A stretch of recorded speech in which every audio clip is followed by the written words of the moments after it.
Hey everyone, I'm Will, and today I'm going to show you how to make Dandelion Pesto. But before that, remember to like and subscribe and comment down below, and don't forget to press that notification bell down below. Well, it's early May right now, a great time to actually spot dandelions because of the flowers, because they're all yellow. You can find them anywhere, but to harvest them, I recommend not harvesting where they're spraying any of the chemicals all over them, like Roundup or 2,4-D. I recommend not consuming anywhere near that stuff.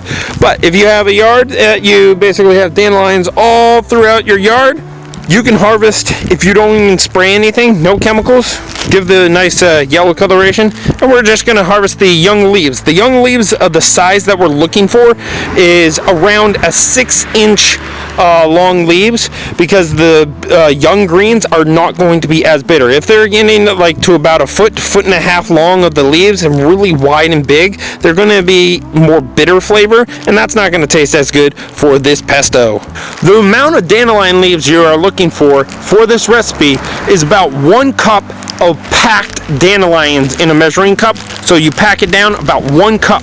If you want to start foraging today, go down to the description, click the link to my website, and you can get the starter pack for foraging of all the plants and mushrooms you need to know to get your food and medicine from the wild, and all the equipment you also need to start foraging for yourself. It's really easy to harvest the dandelion leaves. You just go to the base and pluck a leaf off.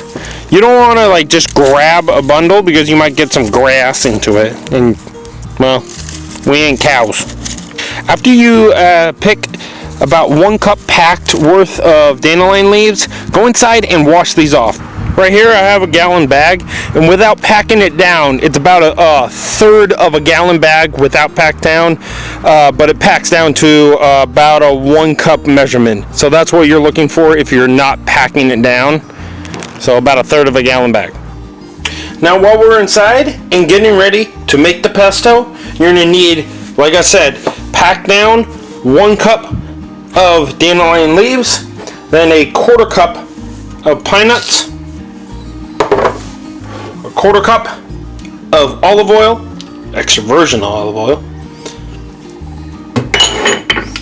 1 ounce of Parmesan Reggiano, a 1/2 tablespoon of garlic, some freshly ground black pepper,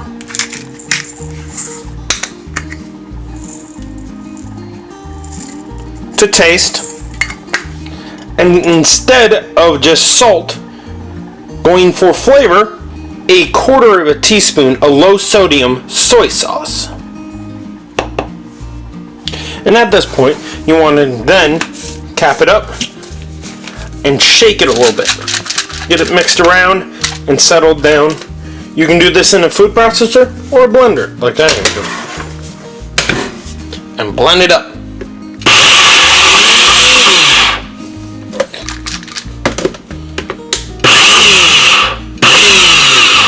You want to slowly pulse it, and if it's not fully mixing, add more olive oil. So this is what it looks like, all blended nice and up, and that looks like a really good pesto. And let's go and try it. Let's smell the pesto.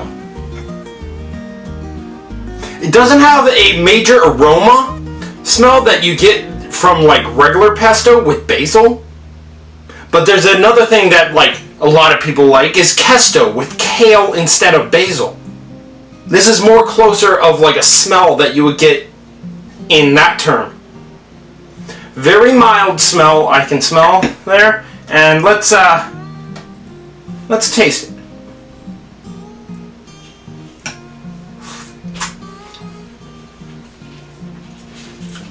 I definitely taste a little bit of the bitters there, but not like a bad turn flavor of bitters.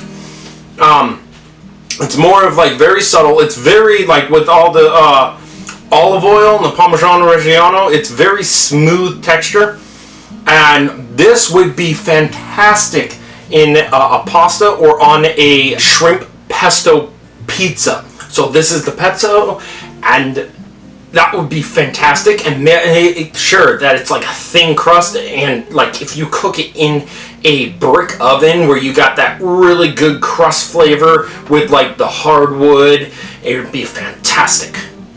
I recommend making this recipe.